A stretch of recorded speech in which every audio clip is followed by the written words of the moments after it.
Thank you all for following our story. In the previous episode, we witnessed a magnificent scene in the West City, where the crowd erupted in cheers for a man. Even the city's protective forces were rallying behind him. Now, let us continue the tale. At this moment, the student from the Cavalry Academy, Tong Van Tuong, was single-handedly piloting a battle mech to fend off the onslaught of alien monsters surging like a tidal wave, saving countless civilians hiding amidst the crumbling ruins. However, he stood alone, as the defense team had already suffered significant losses. Amidst the cheers from the crowd, he noticed an injured female student lying nearby, unconscious. Fortunately, she was still alive. In response to his act of rescuing her, Tong Van Tuong took her talisman to aid in her recovery. He then carried the wounded girl and regrouped with the protective forces. When confronting the life-saving benefactor, Captain Chu Dong of the 5th Squad was the first to clasp his hands in gratitude. Previously, the mech had been detached from its four-eyed configuration, which prompted the captain to wonder if this individual, appearing to be a student from the Cavalry Academy, should be addressed as a senior. However, Chu Dong immediately adopted a serious tone to educate his subordinate, asserting that knowledge knows no hierarchy and that the strong must be respected. Meanwhile, Tong Van Tuong was collaborating with Professor Guo to handle the situation regarding the injured girl. After Professor Guo took the female student, the male protagonist intended to head to another location. As a result, at that moment, Instructor Quach couldn't help but ask if he was a student of the Night Academy. He saw Tong Van Tuong fling something behind him, leaving a trail of his own aura for everyone to witness. Then, he summoned his spirit beast, Lu But-tun, and swiftly made his exit. In truth, Instructor Quach had long seen through Tong Van Tuong's strength. It was clear that he was at the pinnacle of the gold level. But how could he be so powerful? Turning back, he gazed at Tong Van Tuong, who had just thrown out 2 items. When Captain Chu saw the elixir in the vial, his face revealed an expression of utter disbelief. This was a 3rd-tier soul essence pill, worth 50,000 heavenly Dao coins each. Just this small vial was equivalent to an entire year's salary for him. This left Quach Nguyen even more astounded, pondering just how formidable this student Tong truly was. Meanwhile, the injured girl in his heart silently remembered her savior.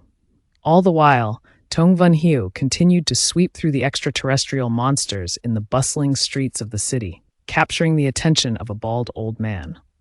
Squinting his eyes, the old man commented, "This kid is quite interesting." In the year 1330 of the New Era, extraterrestrial beasts had launched a full-scale invasion against humanity. Currently, all protective forces within the city and the Night Academy's team had emerged from the cracks, establishing a tight encirclement. At that moment, in the command room, Principal Ko was... As the images from the encirclement unfold, 34 minutes have passed since the battle began. The defensive teams, stationed in various directions within the siege, have suffered losses of over 50% and are in desperate need of reinforcements. Meanwhile, he inquires about the situation at the Cavalry Academy, but his aide, Xiao Yue, reports back with troubling news.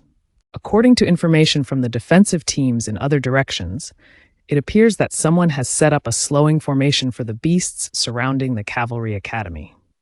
Despite the teams being in a stalemate, no one has sustained injuries. Additionally, Guo Yuan's team has reported that they have received support from a mysterious spirit general.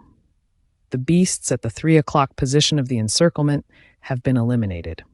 Just as Principal Gu feels a surge of doubt about this report, the teams at the 4 o'clock and 5 o'clock positions send word that they have each witnessed a mysterious spirit general riding a horse. The images are relayed back to the command center. Upon seeing the video, Principal Gu is immediately drawn in by the weaponry. Could this be the new spirit general, Lu Bu? Moreover, based on his trajectory of movement, it seems his target might very well be the Cavalry Academy. This revelation plunges Principal Gu into a whirlpool of doubt. The sudden appearance of the new spirit general Lu Bu at this critical moment, with the Academy as his target, who is he truly, ally or foe? Meanwhile, Song Wenxiao, the one controlling Lu Bu, has arrived on the outskirts of the Cavalry Academy. Fortunately, at that moment, he had orchestrated the reconstruction of the government within the academy, bolstered by the firepower from 12 positions held by the European instructors. This strategy had allowed them to endure until now. If they could hold out for another year, Tong Van Tuong planned to exploit the chaos to seize the soul talisman of the Soul General, Tattoo. In no time, he arrived at the statue of Tattoo. Upon stepping out of the new gate, he immediately commanded the new main system to begin scanning the statue. Once the soul area of Tattoo was locked down, Tong Van Tuong proceeded with the extraction. As the statue's head detonated, a surge of soul energy was successfully extracted. At that moment, the video recording of the statue revealed Tong Van Tuong vigorously extracting the soul area. Surprisingly, Tong Van Tuong was familiar with the new transfer student. Could it be that they shared a past story from their previous lives? Based on Tong Van Tuong's memories from his past life, Luk Dian also transferred on the day of the storm. By sheer coincidence, they encountered each other outside the girls' changing room. Naturally, the result was a frantic chase as they were caught off guard. Later, under the arrangement of Principal Collet, the introduction turned into a showcase for their classmates. However, that night, an unexpected saturation occurred, causing that introduction to dissolve into nothingness. When they met again, he had become part of the artificial experiment project in the Milan Kingdom, appearing on the battlefield of the heavenly capital invasion. However, he was rescued by a group of people and became one of them. Ultimately, he sacrificed himself under the banner of a hero for humanity. Little did he expect that this reincarnation would lead him to reunite with an old friend, and like many other classmates, they referred to the male protagonist as the real man in 3 seconds. Rage ignited, and Tong Van Tuong unleashed a powerful strike from behind, knocking him unconscious. Based on prior speculations, if it was indeed someone from the Milan Kingdom who had stolen the soul of the four, then the beast was one of those who had been taken by them. Later, in the Milan Kingdom, a type of mass-produced star formation emerged. Clearly, the statues of Ugya and Toothick bore some resemblance to each other. But now, with the male protagonist back in action, the beast had also been subdued. Perhaps in this timeline, there would be no more experiment number 0. Though he had lost the chance to become a hero, he also escaped the torment of being captured by the Milan Kingdom for enhancement experiments. In this lifetime, he could finally relax and be just an ordinary student. After returning to Thich, it was time to rescue the classmates and teachers who were in peril. Honestly, wouldn't it be a bit over the top to pilot a Lubu right now? Before him, a monstrous alien beast was preparing to tear apart the northern mecha that the class leader, Kei Yin, was piloting. Fortunately, its claws inadvertently created a barrier for Tong Van Tuong, granting Kei Yin the time to react and successfully thwart the beast's attack. Without this, he might not have endured for long. But the chasm between him and the monstrous beast was truly insurmountable. If given another chance, he might find himself unable to stand firm any longer. In that moment, when the weight of the world hung by a thread, his spiritual energy struck the back of the beast with a decisive blow. The creature, paralyzed, turned to see Tong Van Tuong, the student piloting the mecha, radiating brilliance as he made his entrance. He had felt that bringing a flashy gift to his classmate was a bit over the top, so he switched to the Vienbuck mecha instead. And now, after rescuing the class president from the gaping maw of the beast, he had successfully drawn its attention. Enraged, the monstrous creature charged forward, determined to kill Tong Van Tuong. But now, Tong Van Tuong had returned with 60 years of combat experience. How could he easily fall prey to an extraterrestrial monster? He deftly dodged the attack while countering with his sword, inflicting a deep wound. Then, with a swift movement, he turned and pierced the beast's neck with 2 strikes. Just as the creature was about to react, it lunged at Tong Van Tuong with its claws. But the result was merely seizing a scrap of fabric. In the face of the protagonist's relentless storm of attacks, the extraterrestrial beast became frantic and ragged. At that moment, Tong Van Tuong gathered his strength, leaped into the air, creating an elegant arc, and struck a massive blow to the beast's head. However, his handheld sword lacked the power to finish the job. After countless strikes without ending the battle, Tong Van Tuong turned around, a sinister smile playing on his lips as he asked the system if it could assemble Lu Bus's legendary weapon, the Heavenly Staff. Upon receiving the staff, an overwhelming surge of power coursed through him. Both the class monitor and Kei Yin were left astounded by the sheer size of this weapon. At that moment, the monstrous beast, having been clawed and battered, launched yet another attack on Tong Van Tuong. He raised the Heavenly Staff high, and with a single stroke after switching weapons, the ferocious alien creature was cleaved in two, a triumphant display of strength. It was enough to completely captivate Kei Yin. Even when Tong Van Tuong approached the class monitor, he exuded a decisive charm, displaying an endearing demeanor akin to a fledgling bird. Before he could inquire about her name, he departed with an air of nonchalance. It was only then that Kei Yin recalled the voice from their brief exchange, feeling an inexplicable familiarity that tugged at her memory. Moreover, he had referred to her as the class monitor. A man who had spent his life as a god of men, yet lived in solitude, was now reborn, reaping the affections of many goddesses. Even this fierce girl, born with a strong warrior spirit, had instantly fallen head over heels for him upon their first meeting. He once sat behind in the instructor's base with his classmates, anxiously waiting for reinforcements. But soon, he could no longer restrain himself, and charged out. Yet, he had every reason to be proud. With just his student mecha, he could freely navigate through a horde of monstrous beasts, fighting valiantly against 7 foes at once. Even his classmates had to admit his prowess. The moment he began to fight, he would enter a frenzied state that no one could halt. But no matter how strong he was still just a third-year student. After narrowly evading an attack from one beast, he was suddenly knocked down from behind by another, leaving him gravely wounded. Yet, in his reckless bravery, he had fallen into the encirclement of his enemies, unable to receive any aid. In that fleeting moment, a monstrous beast opened its maw wide, preparing to tear him into 100 pieces. With his life hanging by a thread, he faced despair. Suddenly, a miraculous weapon, the grip of the northern warrior, appeared above him, descending with a powerful strike like a full moon sweeping away all the beasts surrounding him. Witnessing the unparalleled hero achieving victory right before her eyes, the fighting spirit within the girl surged like a tidal wave. Her face flushed crimson like a ripe tomato in front of the king. She couldn't bear to see him lying on the ground in such a pitiful state. Gritting through the pain, he attempted to rise, but immediately, Song Yunxiang rushed over to help him up, sending his heart into a whirlwind of confusion, like a flurry of wild squirrels. Although his face was obscured by armor, the way he spoke radiated an oddly gentle warmth. The students witnessing this scene were left in awe. The once formidable sister appeared as fragile as a fledgling bird in the presence of this mysterious man. Fortunately, the coach on site maintained his composure and swiftly summoned a powerful ally to assist. In the blink of an eye, Song Yunxiang charged back into the enemy ranks, her agile movements shredding their formation like paper caught in a storm. The coach immediately directed the students behind him to form an attacking line, all rallying behind Song Yunxiang. Meanwhile, one student stood frozen in confusion, glancing around until it dawned on him that the fool he was looking for was none other than himself. The coach didn't even consider placing him in the fray while the injured sister stood by. Song Guan, stationed behind him, spoke softly, urging him to remain back and provide support. Yet, that very gentleness only deepened his bewilderment.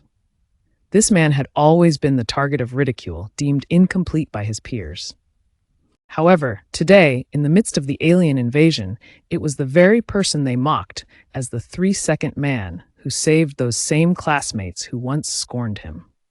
Inside the combat command room, the teachers witnessing this reality were astounded, for just moments ago, he had piloted a mech with unparalleled skill. Gripping a powerful weapon, he stood like a war god on the battlefield, mercilessly annihilating his foes. The alien monsters, which normally required a team of 5 to defeat, fell before him, as effortlessly as slicing through vegetables. In the final moments before Song Yunxiang exhausted himself, he hurled his weapon like a spear toward the last monster, leaping to deliver a devastating blow. At that instant, the system announced that his remaining soul energy had reached 0, beginning the process of liberating his body. As the armor was stripped away, the true form of Song Yunxiang emerged before everyone, leaving his classmates, whom he had just saved, utterly stunned.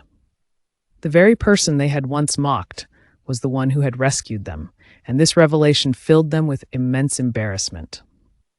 Both Principal Gu and the secretary in the command room were equally shocked. They could hardly believe their eyes, for in the recent battle, he had single-handedly vanquished 23 monsters and assisted in the elimination of 9 more. These feats left the Academy's instructors gazing at him with admiration. With his weapon in hand, it seemed that the grand achievements prior were also his doing.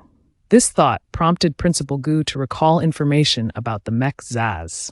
The legend spoke of a mech that could transform to deceive others. Could it be that Song Yunxiang was the one who possessed Zaz? Is this the reason why the Song family leveraged their connections to get him into the school? With doubts swirling in his mind, Principal Gu decided that right after the battle, he would apprehend Song Yunxiang for questioning. If one day you're saved by someone you've long ridiculed, how would you face them? The students of Jiwa Academy are grappling with such a challenging question. If anyone has an answer, please leave it in the comments. The one they always considered the 3-second man, Song Yunxiang, today single-handedly repelled all the monsters. However, exhausted, he is now resting in place, yet no one dared to approach and strike up a conversation with him. At this moment, while recovering his energy, Song Yunxiang unexpectedly heard a third-year trainer asking for his name in class. He turned around and stated directly that he was from the first-year 10th class. His name is Song Yunxiang. When the third-year students heard the truth, they were left speechless. A first-year student so powerful turned out to be the very one they once mockingly referred to as the 1-second man. It was simply unbelievable. However, a girl he had once saved, Songguan, boldly stepped forward to express her gratitude. But upon hearing that name, Song Yunxiang was instantly taken aback. It couldn't be a coincidence. She was the one who had caused him so much trouble in the past. The Sangguan clan, one of the 4 great families in Tiandu, betrayed their allies in the war against the Milon kingdom. After 5 long years, this girl had been his enemy on numerous occasions, putting him in perilous situations. Had it not been for sheer luck, he might have already fallen victim to her lethal grasp. Thus, in that very moment, Song Yunxiang tightly grasped her hand, preparing to replicate his new soul. The scene left his classmates behind him utterly stunned. He dared to tease such a formidable senior. It was truly beyond anyone's imagination. Even the Songguan clan was taken aback by Song Yunxiang's audacity. A hint of shyness crept into her heart, as she couldn't help but wonder if he was about to confess his feelings for her. But her father had mentioned that their family only accepted sons-in-law. Would Song Yunxiang be willing to embrace this Stroworth? Thoughts swirled chaotically in her mind, refusing to settle. Perhaps if he had been held longer, he would have figured everything out by now. But at this moment, Song Yunxiang only wished for the new system to complete the soul replication before breaking through, so he could swiftly address his future power issues. Yet, the system ominously announced that the replication had failed. What on earth had Song Yunxiang given to his opponent? This brought an overwhelming satisfaction to Shangguan Ren, surpassing even the thrill of wielding his own bloodline. Just as the system announced its failure to replicate the enemy's new soul, it provided 2 reasons. First, the Dragon Keeper had not yet perished. Second, the Celestial Dragon had yet to materialize and remained in a state of ownership void. At this moment, Song Yunxiang suddenly recalled that the Shangguan family seemed to have only acquired the Celestial Dragon after a secret expedition, which would take another 10 months. The Great Dragon was still alive. Furthermore, the Celestial Dragon had yet to be realized, languishing in a state of ownership void. It was then that Song Yunxiang finally remembered that the Shangguan family would likely need to wait 10 months in their exploration of the secret realm to recover the Great Dragon. All they could do now was wait a bit longer before seeking revenge on her. Upon waking, he realized he had been holding her hand for far too long. Immediately, a wave of embarrassment washed over him, forcing him to release her grip, and he asked if he had hurt her in any way. He was fine, but she was another story. During those long, drawn-out moments, he had even contemplated names for their future child. Meanwhile, Tong Van Tuong was still explaining that he held a deep admiration for her. He was simply so overwhelmed with excitement that he couldn't help his actions. There was no other intention behind it. The insincerity of this statement was so palpable that even the classmates watching from behind couldn't help but stifle a laugh. At that moment, Tong Van Tuong pulled out a pill from his pocket and stuffed it straight into his mouth. One pill felt like an icy fusion with fire. He graciously invited his sister to extend her hand and receive a pill. Just then, Tuit Kang, having conquered her own emotions, gently reminded Tong Hokdae to be careful as if preparing for a wedding ring. "Please don't hurt me," she said. This extraordinary scene left Tong Van Tuong in a dilemma, unsure whether to feel joy or sorrow, and he could only turn his hand back. Upon receiving the pill, he recognized it as the soul pill. The surrounding teachers remained calm. This soul pill was worth a year's salary for him. Tong Van Tuong remarked that this was to replenish his soul power, as he would need strength to recover quickly. He obediently swallowed the pill. In an instant, he felt a surge of powerful soul energy flooding his body, as if billions of stars were being infused into him. The sensation was absolutely exhilarating. The quality of this pill surpassed anything he had ever consumed. This was undeniably a top-tier product. Seeing his sister savoring it so delightfully, the teachers couldn't help but wish for Tong Van Tuong to share some with them. However, Tong Van Tuong declined, as there weren't many pills left. Nevertheless, he had prepared some items for everyone. He waved his right hand, unleashing a colossal wave of recovery that enveloped everyone. Those within felt their recovery speed increase fivefold. As they marveled at Tong Hokdae's generosity, their spirits soared. Tong Van Tuong declared that he would venture into the Yen Vu courtyard to assist, allowing everyone else to rest. As Tong left, his sister immediately took out a talisman to follow him. In just a moment, only the teacher and the other students remained, caught in a state of confusion. Meanwhile, at the heart of Yen Vu, Teacher Oboy was commanding the other instructors to bolster their positions, rallying the energetic students and leading them to slay a solitary beast. Under the bright sunlight, the creature was overwhelmed by the attention of numerous classmates. Seizing the moment, Teacher Oboy swiftly harnessed her strength to deliver a powerful blow, obliterating the beast. Despite the perilous nature of this task, she pressed on, ordering everyone to brace themselves for the next wave of attacks. Suddenly, brilliant beams of light streaked across the sky, hurtling towards them at breakneck speed. Although Teacher Oboy had commanded the students to disperse quickly to avoid the onslaught, it was too late. With a thunderous explosion of techniques, the entire team was immediately engulfed by the beast's soul power. As the smoke from the blast began to clear, Teacher Oboy realized that the creature had become cunning. It now understood that proximity in battle would weaken it against the mysterious formation, and thus they all stood back at a distance, prepare to unleash firepower to annihilate them. Indeed, one keen student in the team noticed that the monstrous beasts were beginning to gather strength for their next assault. Teacher Oboy immediately ordered the remaining members of the team to disperse to evade the impending danger, reminding them to stay vigilant. The soldiers' shields were no match for the ferocity of this attack. Just as those words left his lips, a new beam of light appeared in the sky behind them. A bullet shot forth, poised to confront a powerful strike head-on. At that very moment, the bullet had already taken down a training beast. And right then, the figure emerged the protagonist, Tong Nut, who had just sprinted over from the battlefield. He wielded the Tien Hin Hua kick, gracefully gliding through the web of the beast's gunfire. Charging headlong into the enemy formation, he transformed into the war deity of Thien Do Quoc, relentlessly harvesting the ferocious monsters. At this point, Teacher Ao also noticed that he skillfully manipulated a small fox spirit beneath him, continuously emitting beams of light with his exquisite footwork. In a state of levitation, he glided effortlessly, showcasing a performance that even he found astonishing. Furthermore, he was maneuvering a machine from the Vivian Academy while wielding an unprecedented oversized weapon that had never been seen before. In this moment, he yearns to uncover the identity of that formidable being. Sharing his curiosity are the elementary school students behind him. How could this person wield such colossal power while they can only manage ordinary student machines? Just this morning, they mocked the underperforming students in front of the new recruits, yet now they find themselves saved by one of them. How will the teachers, who once presided over those deemed useless, face him now? Meanwhile, Tong Van Tuong glides through the battlefield, confronting extraterrestrial monstrosities. He moves like a seasoned general, navigating effortlessly through enemy lines. Yet this variability instills fear in his former homeroom teacher.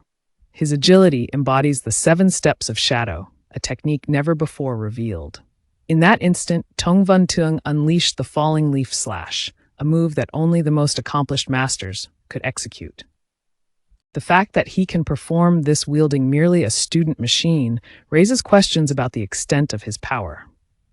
Adjacent, Instructor Trine witnessed this spectacle, igniting a desire to become his disciple. Yet, the truth often shocks more than fiction, as revealed during the previous battle. Even the once ardent fan of Tong Van Tuong, Tuong Quan Dong, cannot reach him in time. As he runs, he shouts loudly for Tong Van Tuong to wait for him. The two teachers, overhearing this, immediately begin to question their own lives. Could it be that this distinguished figure shares the same name and lineage as that useless individual? At this moment, Tong Van Tuong had just felled the last beast when the system announced that his soul power had run dry. Just then, Teacher O approached in a fury, demanding to know his true identity. But at that precise moment, Tong Van Tuong's armor was mysteriously stripped away. Simultaneously, a familiar figure emerged before them. Both teachers instantly recognized him as Tong Huang, the one who had gone missing 3 days prior. Now, he stood there with an air of utmost arrogance, proclaiming his triumphant return. The teachers and classmates I had just saved barely had the chance to express their gratitude before turning their backs, demanding to know how I had become so powerful. What a farce! Teacher Wu seemed particularly eager to uncover the mystery behind my unexpected strength. He incessantly grilled me about why I had concealed my skills since enrolling. Although he was genuinely grateful for my rescue, he still yearned to understand who I truly was. As I pondered how best to explain, the principal's device suddenly materialized before us. Upon seeing the principal, the two teachers promptly shed their armor and bowed in respect. Yet the principal paid them no mind, striding directly towards me. Then, representing all the faculty and students, he expressed his gratitude for my heroic act. However, his foremost concern remained my concealed abilities. He demanded a reasonable explanation. Even though I had never disclosed this in my past life, given the principal's status as a member of the Ko family, I simply couldn't reveal my identity to him at this moment. It seems that he has seen through my thoughts, promptly establishing a barrier to shield our conversation from prying ears. His determination to achieve his goal is unwavering. Yet, at this moment, he is the one who speaks first, harboring doubts that I am concealing skills related to the Soul Commander, Tatu. According to his conjecture, I have hidden my abilities and disguised myself as a Beastmaster, exploiting family ties to gain admission to the academy, all to seize the elusive Tu Hon Huyen. I must admit, his speculation is quite accurate, for Tu Hon Huyen is indeed in my possession. Yet, in the very next moment, he assumes that I have become the speed of Tatu, appearing in Taithang, and that it was I who used the special abilities of Tatu to create this phenomenon. This revelation is truly shocking. Does Tatu possess such powers? In my previous life, I was unable to replicate such feats, and I remain uncertain about it. He further states that according to the records of Thien Do Quoc, not only can one depict the forms of other soul commanders, but can also conceal the true essence of the newly awakened soul entity. He doubts my ability to elevate 3 levels in just a few days. Thus, he speculates that I am the Tatu of the soul commander. I was nearly convinced by his deductions. However, given the current circumstances, it might be better to let this misunderstanding persist, allowing the new master system I just assisted to bear the weight of this error. Just a moment ago, he had me trembling in fear, urging me to protect my family. Yet in the next instant, he approached me with a proposition. Truly, strategic players harbor intricate thoughts. The events unfolded as follows after a lengthy self-reflection. He confidently deduced that I was the sole commander, and now I had no choice but to go with the flow. The fact that I possessed a new master system had been addressed through the virtualization powers of the Totat. Consequently, once I acknowledged this, his imagination became even more vivid. He suggested that perhaps my master had noticed how well I aligned with the Totat, intentionally creating connections to usher me into the academy. If it weren't for the monster invasion today, I'd have been forced to reveal my strength, and 3 years post-graduation, no one would have suspected that the Totat belonged to me.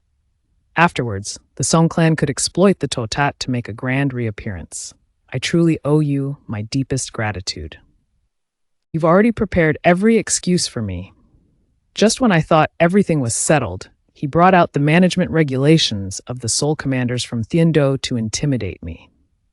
Each Soul Commander of Thindo must receive approval from the new Thin clan acting independently, like this constitutes a violation.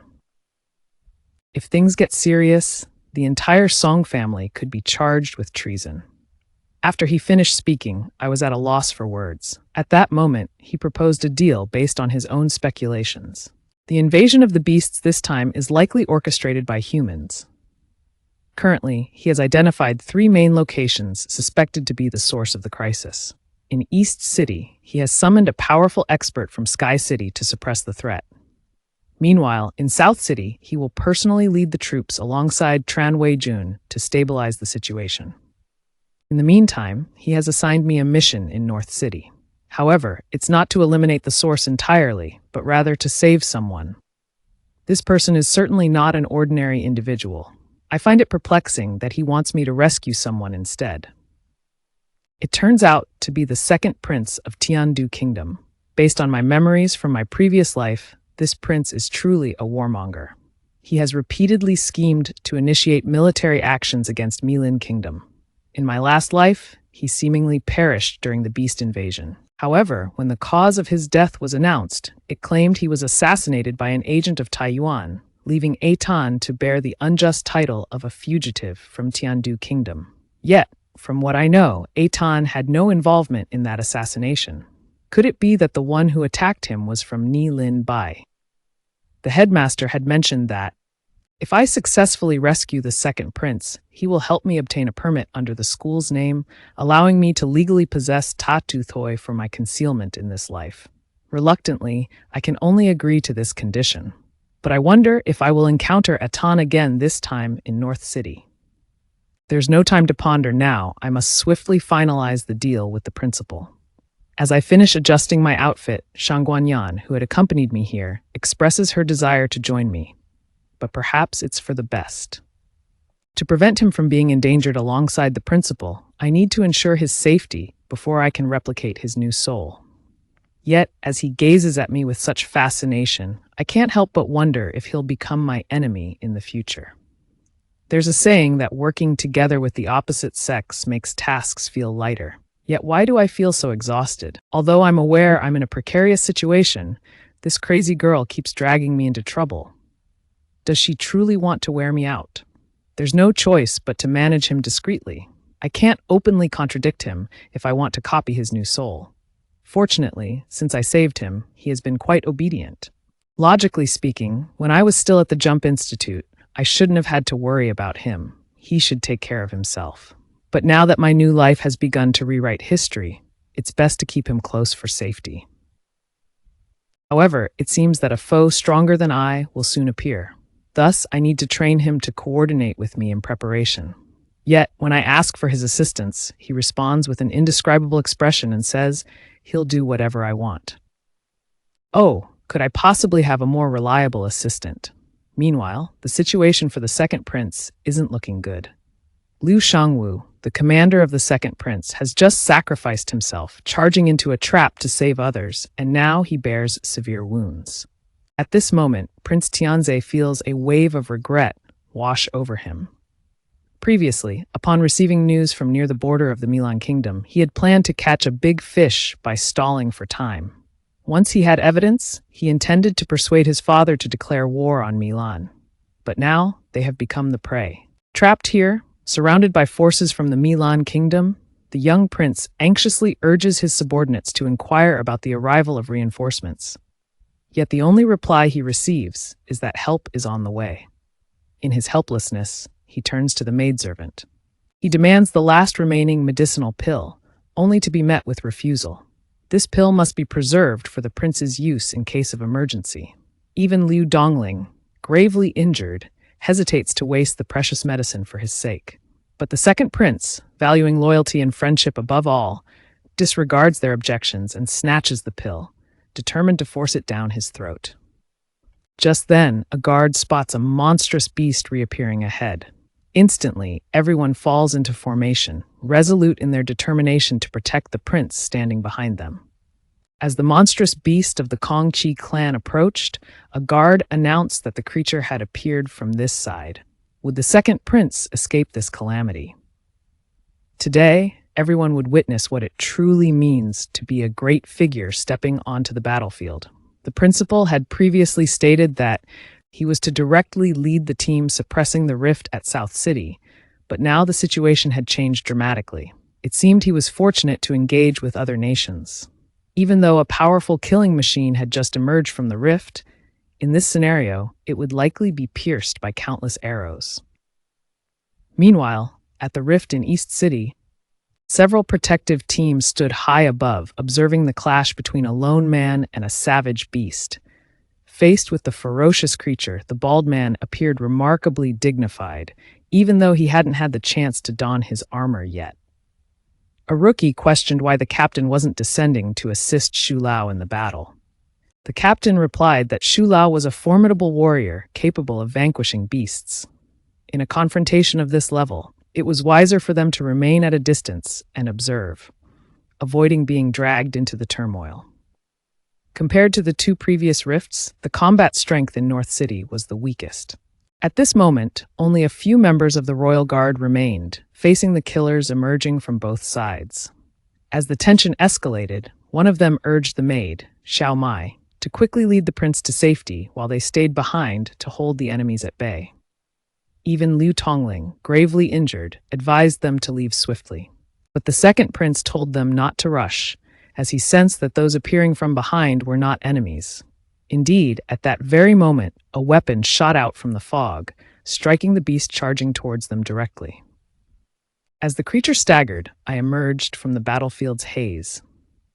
The guards, seeing me, felt a flicker of hope, for the one who had come to their aid was none other than the master of the new Chaos River Dragon. Seizing the opportunity, I immediately signaled to my senior sister, Shangguan. Please help me extract the monster crystal from this ferocious beast. It will be invaluable for me. Faced with a creature 3 ranks stronger, I couldn't afford to adhere to the rules and instead resorted to cunning. At present, I was employing the Spirit Spear formation to temporarily subdue the beast. Meanwhile, the second prince recognized that I was using a formation to buy time. However, what astonished him was that, as a prince, he had never witnessed anyone using a formation to launch weapons externally. Standing beside him, his maid observed as senior sister Shangguan rummaged through the beast's corpse. She watched as the display revealed senior sister extracting a purple crystal from within the carcass. Instantly, the second prince recognized what was happening. It was a priceless, cracked crystal, known as the time-space stone. This was the key material for storage charms and soul armor. A strategically controlled resource, it rarely appeared on the market. Yet, his maid suspected that I was merely stalling to reap benefits. Little did she know, this object would bring them unexpected pain. At this moment, with the spiritual energy in the spirit cell depleting too quickly, I could only continuously consume spirit recovery pills to sustain my strength. Fortunately, my senior sister Shangguan had managed to procure 3 grams of time-space stone. Though it was little, it would suffice. In the next instant, I channeled my spiritual power, sending several stones hurtling towards the beast. Locking eyes with the second prince on the ground, I immediately leaped off the back of the Crimson Fire Dragon and summoned the Fang Tianhuaji from the sky. As soon as the formation was dismantled, the beast unleashed its spiritual energy, but I easily evaded it. It transformed its left hand into a scythe, aiming menacingly at the sky. Seeing this, I had no choice but to grip the Fangtianhuaji tightly and pour all my effort into the fight. The clash between me and the beast ignited the entire sky. In those fleeting moments, I manipulated the space, charging towards the beast. However, in the next heartbeat, the creature sent me flying, crashing through several buildings. Finally, I managed to steady myself. At that moment, I had just reached the pinnacle of the golden level. Even with the soul of a star controlling Lu Bu, it was still a daunting task to face this terrifying beast, which possessed strength 3 levels above mine. Alas, I am no mere student relying solely on brute force without a plan. I took a deep breath, steeling my resolve. The hidden space within the beast suddenly erupted violently. The explosion ripped apart half of its body. Clearly, my actions had instilled a sense of fear in it, prompting the creature to summon its minions to attack me. Yet, those insignificant foes stood no chance against me. In the blink of an eye, I dispatched them with ease. As it unleashed its spiritual energy in a fierce assault, I deftly closed the distance and struck. However, the Fang Tianhuaji in my hands was shattered. At my current level, my physical strength could not compare to that of the beast, but if I could just leave a mark on its body. I stealthily triggered a powerful explosion. This next blast sent another half of its body flying. In a fit of rage, it charged at me like a wild animal, hell-bent on devouring me. Yet, I was ready for my final strike. I focused on my right hand, feeling the stone at its center collide with my intent. After soaking it, I directed my spiritual energy to cause the stone to explode within its mouth. A blinding flash of purple light erupted, obliterating the entire beast into fragments. Sadly, the crystal beast contained within it was also destroyed in the blast. If not, then I could still seize a great profit. What should one do in the face of wounds that cannot be healed? Naturally, stopping is not an option. Just as I finished dealing with that pitiful monster, the guards of the second prince were ready to make their entrance. Indeed, the royal family has a penchant for ceremonies.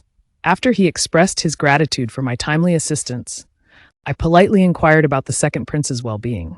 However, the moment I addressed him by name, tension filled the air. They seemed genuinely anxious about their identities being exposed. Fortunately, I quickly added that Headmaster Gu had sent me here to assist, which helped ease the awkwardness. In the following conversation, the second prince learned that my name is Song Yun Tiong, and that I, like him, am studying at the Kiwulan Academy. This reminded him of my connection to the Song family, as he had heard that they had aided a disciple with a spiritual connection. He deduced that this disciple must be me. After watching the footage of me vanquishing the monster during the moonlit night, he had always desired to recruit me into his ranks. Having someone as powerful as me by his side would indeed be a remarkable advantage. Even though I have grasped his intentions, there are still far more pressing matters in my life. I must temporarily gloss over this issue for now. Yet at this moment, the condition of Liu Tongling, the merchant from earlier, begins to deteriorate. He is coughing more and more with each passing moment. However, the medical team from the academy will take another 3 ticks to arrive. To ensure a smoother path for my future endeavors, I have no choice but to save his life, creating a debt of gratitude he will owe me later. Drawing upon the medical knowledge I amassed in my previous life, I realize that Liu Tongling's injury is due to a disturbance in his spirit veins, rendering his ability to channel inner energy for self-recovery ineffective. In this situation, with no viable medical options available, my only recourse is to give him a bit of revitalizing elixir to replenish his strength. The second prince mentioned that he had already given him a piece, perhaps another wouldn't have any effect now. It seems he didn't quite catch my earlier words. I said a little, not 1 pill at a time. Then let's take 1 bottle for him. After that, leave another bottle for his lady so she can administer it to him occasionally. I believe we will be able to wait just in time for the medical team to arrive. Perhaps in his life, the second prince has never witnessed such generosity in action.